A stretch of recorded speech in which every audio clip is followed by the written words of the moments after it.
Olá, professor da Escola Bíblica, seja muito bem-vindo ao canal de comunicação da Igreja Evangélica Assembleia de Deus e também canal de comunicação da Escola Bíblica aqui de Blumenau, onde nós aproveitamos esse tempo para estarmos juntos e compartilharmos conhecimento e assim crescermos naquele chamado que Deus tem para a nossa vida, de estarmos compartilhando esse conhecimento com os nossos alunos em sala de aula. A você, professor de jovens, que Deus abençoe a sua vida e que você continue com a capacidade que Deus tem te dado de treinar uma geração, de passar a eles o ensinamento bíblico e que você possa fazer isso com o seu coração realmente, que você possa assim aplicar o seu melhor no cumprir desse chamado. Que Deus abençoe a sua vida, seja muito bem-vindo. Eu vou convidar você a se inscrever no canal, caso você não seja inscrito, a curtir esse vídeo também e deixar o seu comentário, fazer o seu contato com a gente. Na medida do possível, nós estaremos respondendo você, professor, fazendo a nossa interação. Estamos a cada dia melhorando aí para que nós possamos assim ter uma comunicação melhor com você, tá bom? Lembrando que o material que você tem aqui, você pode também acessar no site eb-blumenau.com. Lá você vai poder acompanhar ainda mais as informações que a gente passa para você aqui, dos jovens de outras classes também, caso você precise desse material, tá bom? Eu sou Eliábio Camargo e é sempre bom estar aqui com você para nós prepararmos assim a melhor aula possível para os jovens, para a sua classe de sala de aula. Nós estamos estudando aí, nesse trimestre, sobre o vento sopra onde quer. Nós estamos fazendo aí um ensino ou um estudo bíblico sobre o Espírito Santo e a sua operação na vida da igreja. Realmente, esta ação do Espírito Santo que em toda a história está presente e nos dias de hoje não é diferente. A operação do Espírito Santo na atualidade é uma grande realidade e nós já trabalhamos temas importantes.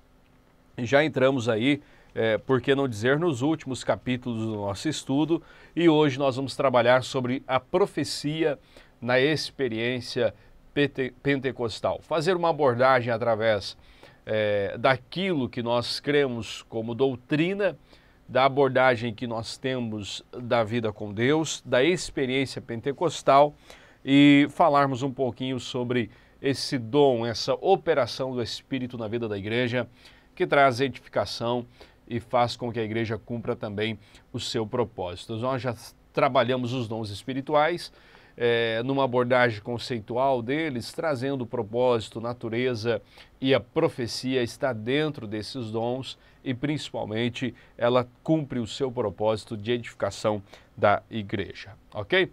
Vamos lá então?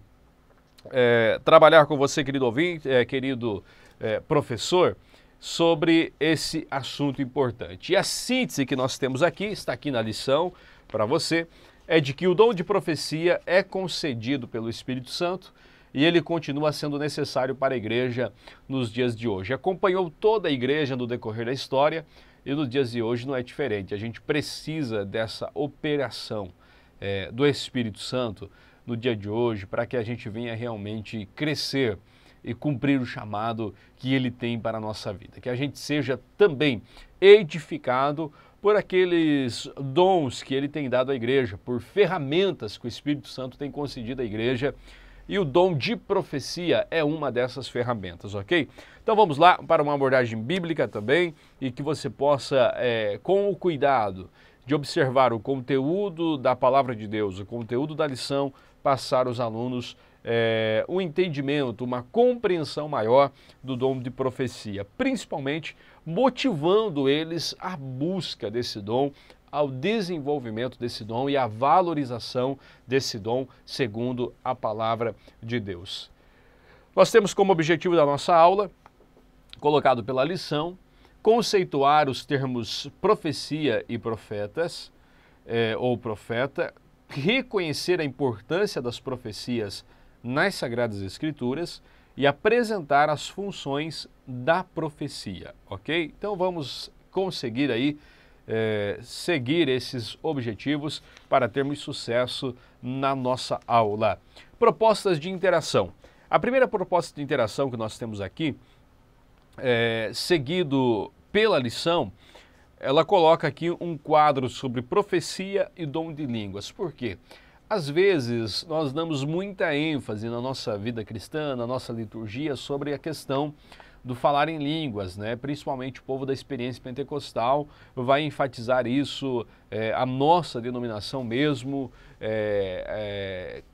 seguidamente nas nossas reuniões se tem essa ênfase do dom de falar em línguas e às vezes a gente não prioriza tanto o dom da profecia. Então, aqui nós fazemos uma abordagem, vem como proposta da lição para você, professor, um quadro entre profecia e dom de línguas. E o autor da lição aqui coloca referências bíblicas de profecia e também de dom de línguas, fazendo uma abordagem de que nós devemos buscar desenvolver o dom da profecia também, porque ele serve para edificação da igreja. Só para nós termos clareza aqui no material que possivelmente você está acompanhando enquanto vê o vídeo, está ali, ó. A profecia edifica a igreja mais que as línguas sem interpretação. A referência de 1 Coríntios, capítulo 14, do 1 ao 4, que é o texto base também para a lição de hoje, tá? Em contrapartida, o dom de línguas com interpretação tem igual importância na igreja, mas sem interpretação a pessoa edifica a si próprio. Outra característica, a profecia é mais útil do que as línguas sem interpretação, visto que a profecia leva à convicção do pecado e à consciência da presença de Deus. Falar em línguas no culto público sem interpretação não beneficia os outros, a pessoa edifica a si próprio. Por isso nós devemos também, da mesma medida que nós enfatizamos o falar em línguas, enfatizar também o dom profético, biblicamente, dirigido pelo Espírito, sendo um dom administrado por alguém que tem o caráter, por alguém que tem maturidade cristã, com certeza vai servir de edificação e produção no reino de Deus, tá bom? Então, usando esse quadro, você pode trazer alguns comparativos para que os seus alunos possam também serem motivados a buscar o dom de profecia. A outra interação que eu faço com você, outra sugestão, vai estar no material, vai estar postado para você dessa vez o nosso PowerPoint, tá bom? Outra sugestão é abrir a aula com uma pergunta. Qual experiência positiva você teve relacionado ao dom de profecias? Por quê?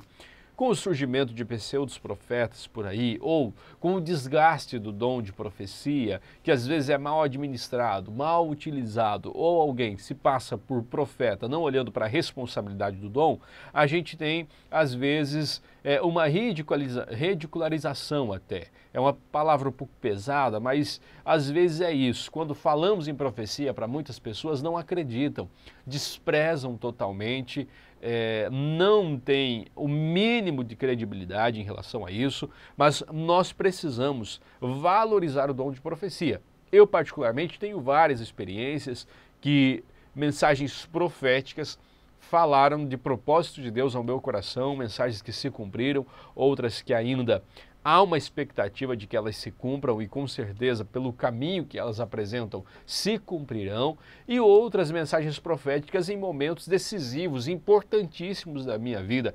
particularidades, detalhes que eu havia decidido há 2 horas antes, 3 horas antes, eram decisões importantes para a vida que eu havia tomado e de repente alguém é usado por profecia para falar especificamente dessas particularidades de uma maneira que nenhuma outra pessoa poderia falar, a não ser a minha esposa que estava comigo.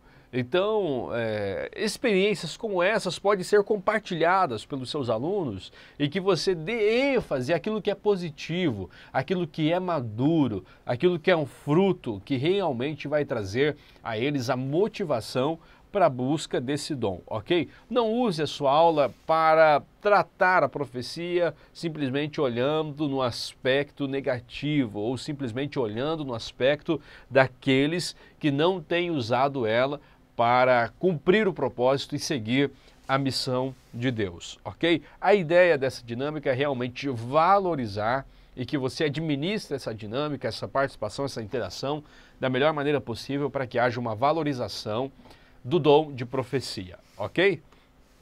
Assim nós vamos para o nosso conteúdo e nós precisamos olhar aqui primeiro o nosso texto, o texto que nós temos aqui, que é o texto de 1 Coríntios capítulo 14, do versículo 1 ao 5 e do 26 ao 36. Nesse texto, principalmente nesse capítulo, o apóstolo Paulo ele vai estar falando sobre os dons espirituais ainda, e aqui, literalmente em 1 Coríntios 14, é que o apóstolo Paulo vai fazer o fechamento do que ele escreve em relação aos dons espirituais, tá?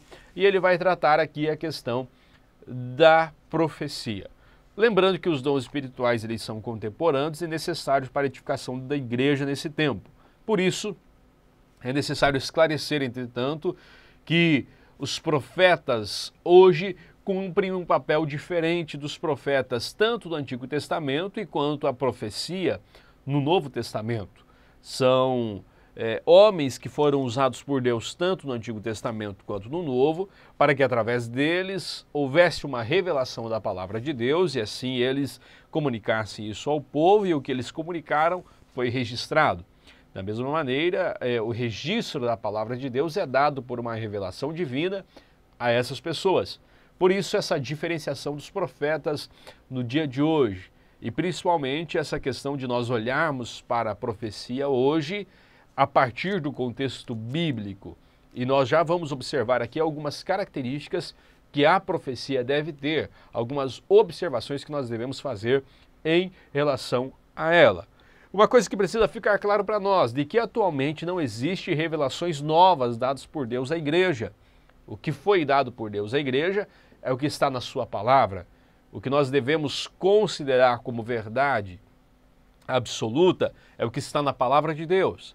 A partir do momento que algo fere a palavra de Deus, nós podemos questionar, e a partir do momento que algo fere a palavra de Deus, nós podemos também refutar isso, nós devemos deixar de lado, porque não condiz com aquilo que nós cremos como verdade, ok? Então, não há novidade, não há revelações extras que venham complementar a palavra de Deus.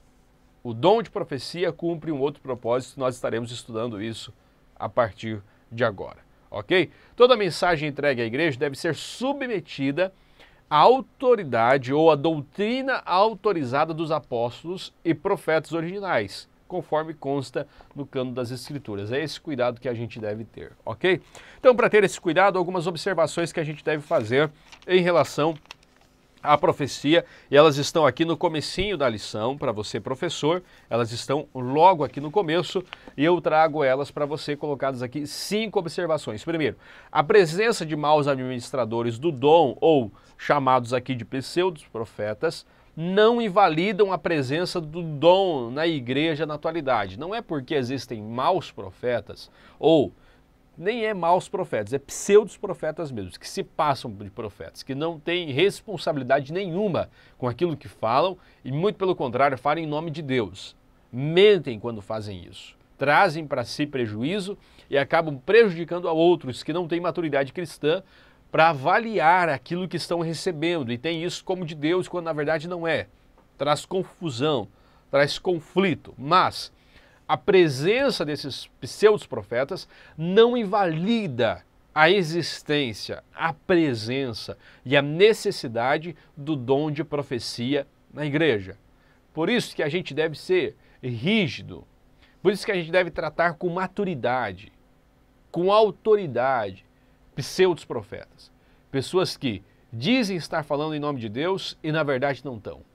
Pessoas que inventam coisa na sua mente para tentar, através de um dom, entre aspas, esse dom, ser e cumprir propósitos pessoais. Já vamos falar sobre isso. Por isso a gente deve tratar essas pessoas, porque elas acabam prejudicando a igreja, trazendo dificuldades. Por isso a gente deve treinar as pessoas a ter uma maturidade e entender que não é de Deus, julgou aquilo, é contra a palavra, julgou aquilo, não tem nada a ver com o que você está vivendo, é totalmente contrário, é algo que está pautado realmente na mentira, o profeta não tem nada de Deus. que ele seja corrigido, que ele seja corrigido. Isso vai gerar o quê? Maturidade, cura no profeta e principalmente na igreja também, ok? Por causa desses pseudos profetas, algumas pessoas não acreditam mais no dom de profecia, quando na verdade ele existe, ele é presente e necessário para a igreja. Segunda coisa, as profecias devem ser julgadas pela Escritura. O que for falado, avalia pela palavra, avalia pelo conteúdo bíblico, por aquilo que é ensinado na escola bíblica, nos discipulados, aquilo que é pregado, aquilo que é verdade, e julga por isso, julga pela palavra. Passou pelo filtro da palavra, é de Deus, vai acontecer. Fere o princípio da palavra, deve ser refutado, deve ser tirado, deve ser corrigido, deve ser cortado, porque não vai produzir frutos bons. Terceiro, as profecias não podem contradizer o livro de Deus. Quarto, as profecias não são um meio de promover pessoas para que essas alcancem objetivos próprios. É ridículo quando alguém, para alcançar seus propósitos pessoais, sua vontade, trazer o seu pensamento, colocar o seu coração, aquilo que está dentro de si para fora, se faz uso de um dom e principalmente se fala em nome de Deus. Tal pessoa deve ser corrigida para que ela seja curada e a igreja também. Profecia não é isso. Profecia não traz esse propósito consigo. Quinto, as profecias têm como propósito exortar, edificar e consolar toda a igreja. É o que nós estaremos vendo mais à frente. Ok? Vamos lá então para na lição dos professores, a página 56. Nós vamos trabalhar sobre esclarecendo os termos, ok? Vamos trabalhar aqui os termos que trazem aqui na lição, principalmente profeta e profecia. Vamos lá. Trabalhando aqui a ideia, nós podemos e devemos fazer uma distinção entre o ofício do profeta do Antigo Testamento e do Novo Testamento como dom de profecia. O que temos hoje é um dom de profecia e não um ofício de profeta. Olharmos para o Antigo Testamento, nós vamos ver um ofício de profeta. Homens que foram levantados por Deus e que realmente eram profetas para trazer a nação de volta ao seu propósito. E eles comunicavam a vontade de Deus ao povo e serviam como alguém que estaria corrigindo o povo, doutrinando o povo para que esse não se esquecesse da lei de Deus e da aliança que haviam feito com Deus. Então os profetas tinham esse propósito e realmente cumpriam um ofício de profeta. Nessa perspectiva, esses profetas eram procurados em tempos de crise, em tempos de pecados, esses profetas eram procurados em tempo em que pessoas do alto escalão ou pessoas que cumpriam um papel importante como sacerdotes e reis precisavam ouvir Deus, procuravam esses profetas. Então, a gente não pode, olhando para o Antigo Testamento, trazer isso numa perspectiva de vida e de rotina cristã hoje. Porque alguém tem o dom de profecia, ele deve ser procurado, ele deve montar a cabana do profeta, ele deve... Não há, nós olharmos para a Bíblia hoje, não há subsídio bíblico, não há base bíblica para fazermos isso. Ao fazermos isso, corremos um risco. Por quê? Hoje, a profecia, ela é um dom de Deus, dado a alguém. E esse dom dado a alguém pela graça é uma operação que vem de Deus sobre a vida dessa pessoa e ela é um instrumento de Deus. A partir do momento que ela se torna alguém que gerencia o dom, alguém que tem total controle do dom, que ela flui de uma maneira em que a dependência de Deus não é tão importante, é complicado isso. Às vezes a gente coloca sobre essas pessoas que têm o dom de profecia uma responsabilidade que não é delas, ou exige delas coisas que não cabe a elas a gente exigir. O dom de profecia hoje, ele é presente na igreja? É presente, mas ele não é um ofício de profeta. Aqui está o fulano de tal, é o profeta da igreja. a gente não tem base para isso. Devemos valorizá-lo. O irmão tem o dom de profecia, Deus comunica a eles coisas importantes, o irmão é alguém usado por Deus, cumpre um papel importante na exortação, na edificação da igreja, mas o irmão é alguém presente entre nós, comum como todos os outros.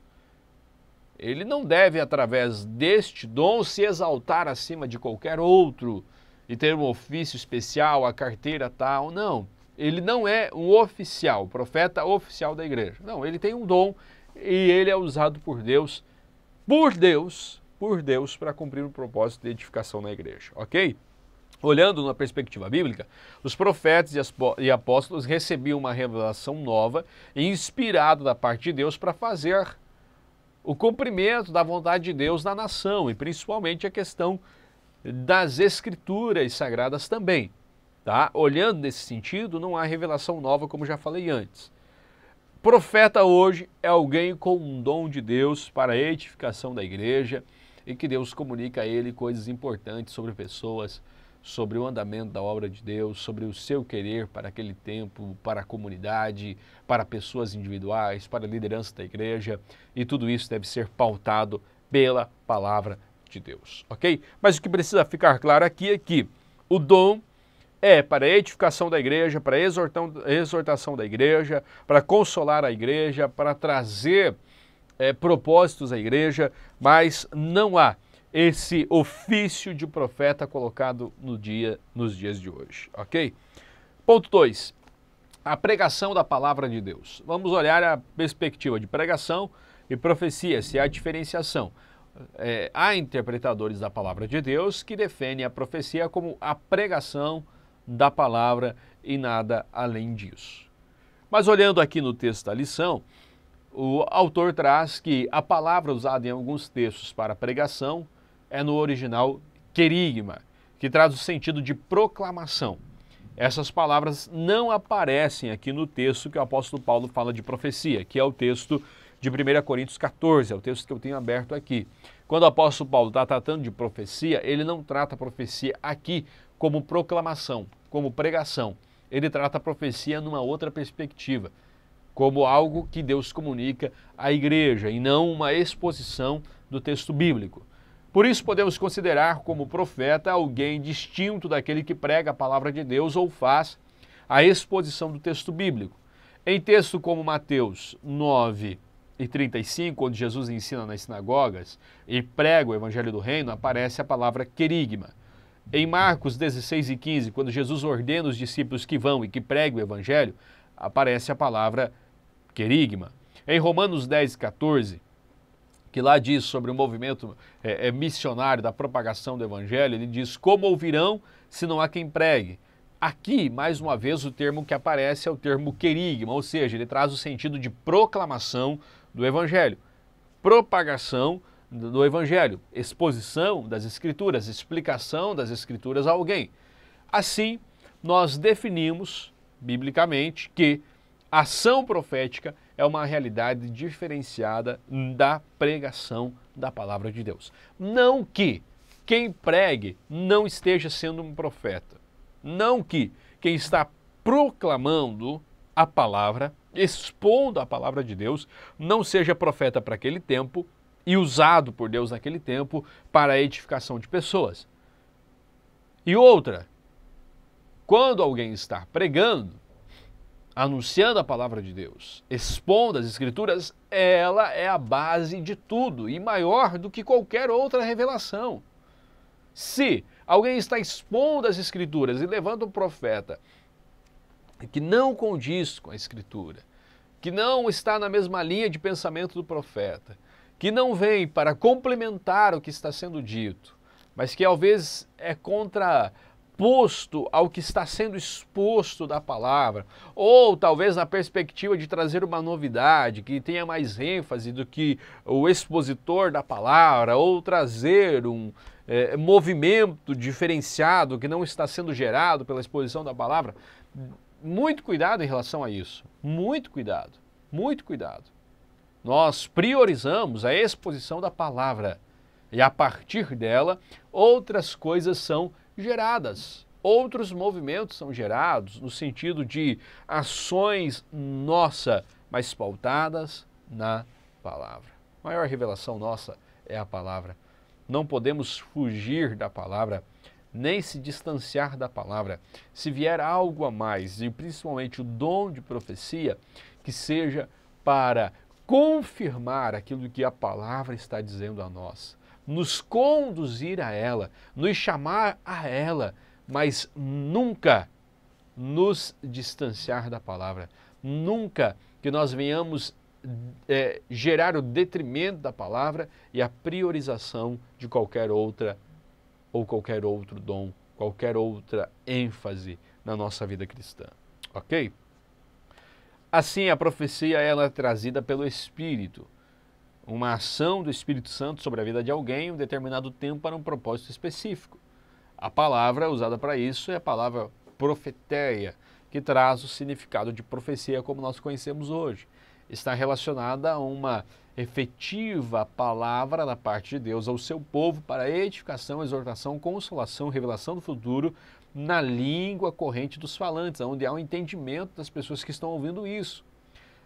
Essa palavra aparece em alguns textos, aonde a mensagem do profeta é entendido como uma mensagem profética. Lucas 13:34, onde Jesus profetizou sobre a cidade de Jerusalém, não é Jesus tido como profeta, mas as palavras que ele fala.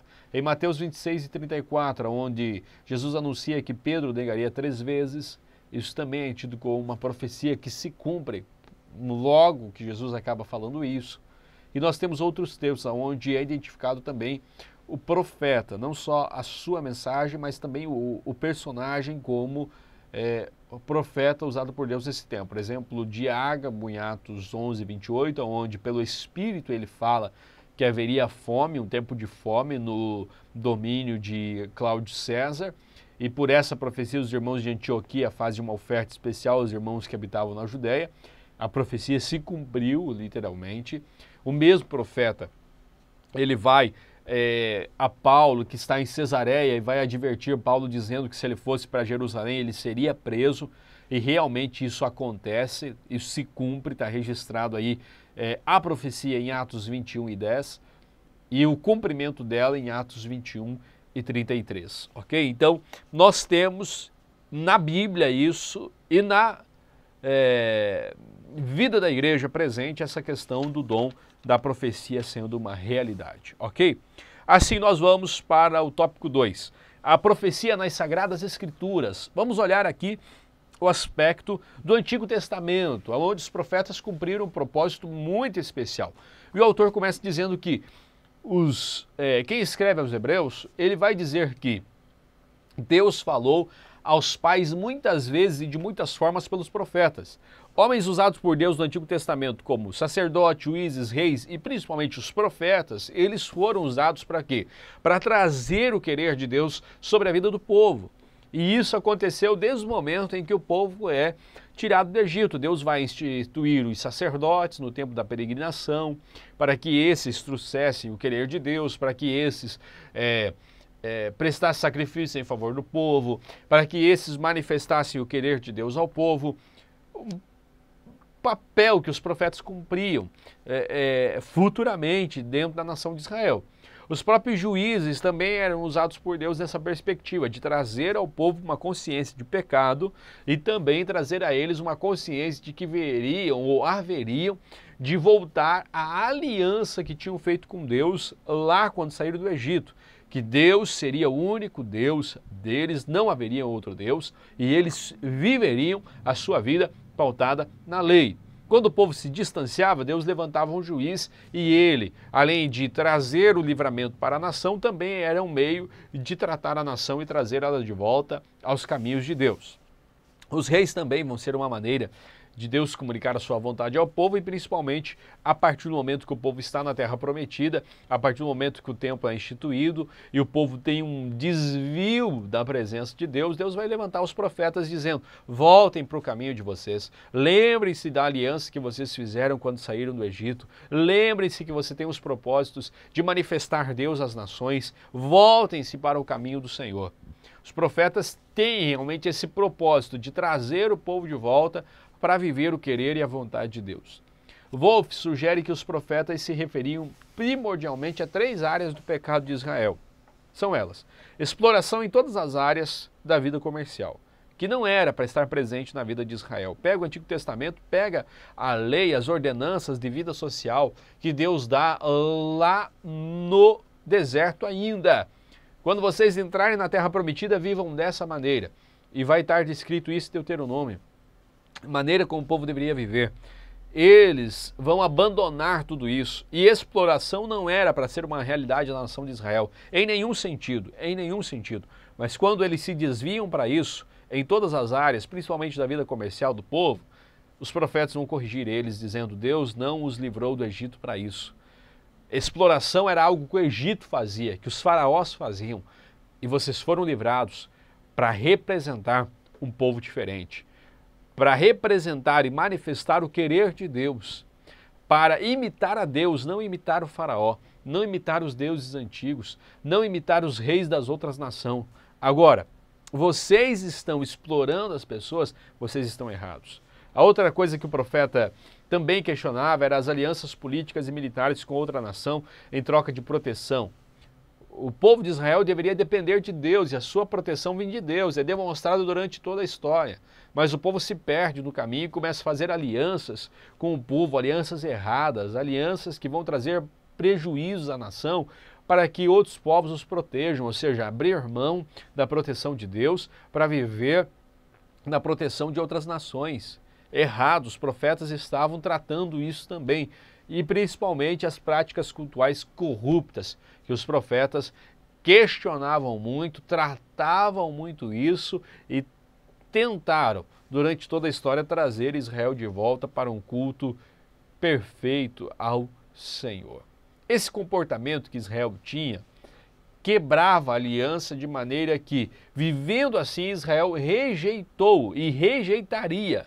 E, na verdade, a história nos conta que rejeitou o estilo de vida pautado no seu chamado missional.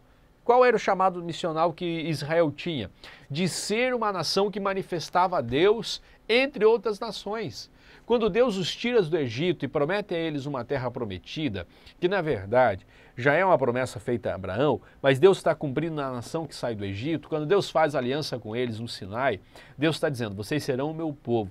Só me terão como Deus, não haverá outro Deus para vocês. E vocês vão ser uma nação que manifeste o meu querer entre outras nações. E o jeito que vocês vão viver, a lei que eu estou dando a vocês, a maneira como vocês vão viver, que Deus ensinou o povo a cultuar, a viver de maneira social, a viver de maneira cívica. Deus ensinou tudo isso. Deus estava dizendo: se vocês viverem assim, vocês serão o meu povo. Viverão da minha maneira. E da maneira como vocês viverem, as outras nações olharão e dirão: esse povo é diferente. E virão até vocês para conhecer a maneira como vocês vivem. E quando conhecerem vocês, conhecerão a mim. Ou seja, Israel seria uma nação que glorificaria a Deus, que anunciaria a Deus, vivendo entre outras nações. Mas como eles pegaram o caminho errado, se distanciaram do chamado missional. E aí os profetas corrigem a nação. Os profetas se levantam para trazer o povo de volta para os caminhos do Senhor. Esse é o papel do profeta no Antigo Testamento. A profecia depois do Pentecostes. A gente também tem registros do ofício profético, principalmente da profecia depois do Pentecostes, no Novo Testamento. Nós temos exemplos como de Ágabo, de Paulo, de Pedro, o próprio João no Apocalipse, exemplos de alguém que exerceu o dom da profecia. E principalmente, alguns cumpriram um papel importante, contribuindo para o cânon bíblico, mas outros comunicaram a vontade de Deus, como o próprio Ágabo comunicou a vontade de Deus em períodos específicos, momentos específicos e coisas específicas, que não era simplesmente para haver escrito nas Escrituras ou para complementar o cânon bíblico, mas que a vontade de Deus fosse trazida e comunicada a pessoas naquele período. E essas profecias do Novo Testamento não são proclamações, exposições da palavra, mas uma profecia legítima, Deus comunicando seu querer e sua vontade. Por isso, a profecia é uma mensagem do próprio Deus por meio de seus servos, que ele usa da maneira que quer, como quer, e dentro da sua vontade para o seu propósito, ok? Exemplos de profecias no Novo Testamento. Aí eu coloco para você aqui, Ágabo, que vai estar aí as referências, Ana, que vai estar as referências também, as filhas de Filipe, que vai estar as referências, e Zacarias, pai de João, que também vai estar as referências ali, ok? Tem muitas outras referências aí no texto bíblico, eu coloco apenas 4 para você aqui, ok? As profecias ainda falam sobre a questão de nós olharmos para elas e não desprezar, mas valorizar elas, né? O apóstolo Paulo ele recomenda que não haja uma desvalorização das profecias, mas que haja o quê? O julgamento dela. Nós podemos julgar as profecias, nós não podemos desprezá-las. 1 Coríntios 14, 29, o apóstolo Paulo vai dizer assim, ó, falem 2 ou 3 profetas, e outros julguem. O que o apóstolo Paulo está dizendo? Por causa da falta de maturidade da igreja, o culto virava mensagens proféticas, aquela coisa toda que ninguém poderia ter um culto racional, seguir uma linha de pensamento, o culto fazer sentido. As pessoas queriam realmente mostrar que havia dom na vida delas, que elas eram pessoas usadas por Deus, mas na verdade não cumpriam o propósito nenhum. Então o apóstolo Paulo diz, que diminua o número de profetas. Os outros julguem, escutem, observem o que está sendo falado e que a partir daí façam um julgamento para ver se isso é verdade ou não. Então o apóstolo Paulo em nenhum momento vai dizer que a gente deveria desprezar as profecias, mas ele diz, julguem, avaliem o que estão ouvindo e a partir daí vocês decidem, a partir daí, dentro dos critérios, dentro daquilo que ele vai ensinar, vocês seguem, vocês discernem se é de Deus ou não. Se não for de Deus, corrige. Se não for de Deus, despreza o que ouviu. Se for de Deus, vai se cumprir, é real, é verdadeiro. Ok? Assim nós vamos para o ponto 3. E eu começo do tópico 3, funções da profecia, eu começo do ponto 3 para chegar no 1. O ponto 3 aqui, o que não é a profecia? A profecia não tem função de dirigir administrativamente a igreja. A profecia não tem papel de decidir coisas relacionadas à estrutura física da igreja. Deus revelou que a pintura da igreja é essa. Muito cuidado com essas coisas. Deus revelou que a fachada da igreja deve ser assim. Muito cuidado, pode acontecer? Pode. Deus pode trazer uma descrição? Pode. No Antigo Testamento, na Bíblia, Deus ensinou o povo a fazer o templo. Agora, a gente não vai atrás de profecia para essas coisas. Se Deus tem um propósito específico, Ele vai trazer ao coração de quem cuida dessas coisas. A gente não vai atrás de profecia, a gente não valoriza profecias para essas coisas, ok? Decisões relacionadas à organização da igreja, administrativamente, estrutura, isso é papel de outros. E a gente não valoriza as profecias nesse sentido, ok? As profecias comunicam sobre coisas ligadas ao fim dos tempos, no Antigo Testamento e no Novo Testamento também. Sim, as profecias revelam coisas a respeito do futuro e principalmente olhando nesse aspecto no sentido da palavra de Deus. Por isso, toda e qualquer profecia que surja por aí, falando em relação aos últimos tempos, as coisas futuras, vamos para a palavra, condiz com a palavra, está ligado ao texto bíblico, o cânon bíblico está fechado, a revelação das Escrituras está completa, não venha complementar aquilo que Deus já fez por completo. E eu coloco para você aqui alguns exemplos de profecias bíblicas relacionadas ao fim dos tempos, ok?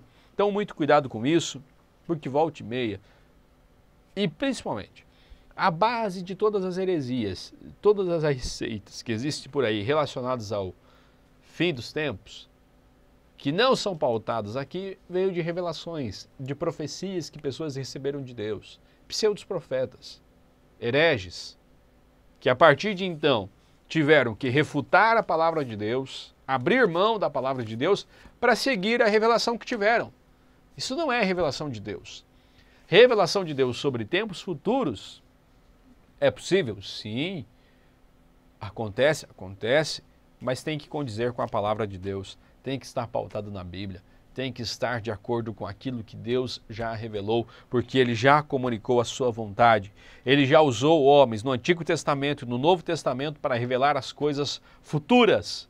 Nós já sabemos o fim da história, já está aqui. Aquilo que vier é simplesmente para confirmar, para nos lembrar, para nos direcionar para cá e a gente entender aquilo que Deus vai fazer na história, ok? E nós terminamos falando sobre a função profética ou a função da profecia. Por que as profecias? Primeiro, para exortar, edificar e consolar a igreja. A profecia é usada para edificação, exortação e consolação. É isso que o apóstolo Paulo vai dizer. Que a profecia ela cumpre esse propósito e os irmãos de Corinto estavam usando ela para outro propósito, para a valorização pessoal, para mostrar espiritualidade. O apóstolo Paulo vai até eles e diz, esse dom vocês estão administrando de uma maneira errada. Isso aqui é para exortar, edificar e consolar a igreja. Revejam a maneira como vocês estão usando. Exortar traz o sentido de encorajar. Não tem a ideia de repreensão, mas de fortalecimento. Esse é o sentido original da palavra exortar. Sentido de fortalecer alguém, de trazer essa pessoa forças para que ela continue a sua caminhada. Edificação traz o sentido, ensina a palavra mais conhecido como construir, colocar uma base, fazer com que esse cresça, com que ele seja edificado em Cristo, na sua vida cristã, que ele realmente venha conseguir estar alicerçado em Cristo. Por isso a profecia nos aponta para Cristo, nos aponta para a palavra, para a edificação que Deus tem em nós. Por isso nós devemos valorizar as Escrituras e a profecia ser um instrumento que nos conduz a ela. Não priorizar a profecia em detrimento da palavra, mas as duas coisas caminharem juntas. Assim a edificação acontece. E a consolação traz a ideia de despertar, de acalmar e consolar alguém em tempo de crise, de ficar de lado de uma pessoa para trazer a ela conforto. A profecia cumpre esse propósito. Eu tenho experiências na minha vida de viver realidades como essa, de realmente Deus usar pessoas para me encorajar a seguir na minha caminhada, de Deus usar pessoas para me conduzir à palavra e eu crescer, ser edificado, entender o propósito de Deus para a minha vida. E também a profecia já serviu muito para consolar em tempos de crise, em tempos desafiadores. Por isso, eu creio no dom de profecia, por isso eu sei que Deus usa homens e mulheres para comunicar coisas específicas a respeito da nossa vida e nos conduzir a Ele, ao seu propósito e à sua vontade para nós. A minha oração é para que Deus te use também, use a minha vida e use outros tantos para que o seu propósito seja feito, principalmente nesse tempo e que nós venhamos cumprir a nossa missão. E que através do dom de profecia, que pessoas sejam usadas para comunicar a nós a vontade, o querer de Deus, reafirmando o propósito que Ele já tem estabelecido para a nossa vida. Professor, que Deus te abençoe, que com sabedoria você possa conduzir os seus alunos a crer que Deus tem dado ferramentas importantíssimas à igreja como o dom de profecia, para que ela cumpra o seu propósito. Que Deus te abençoe e até o nosso próximo encontro.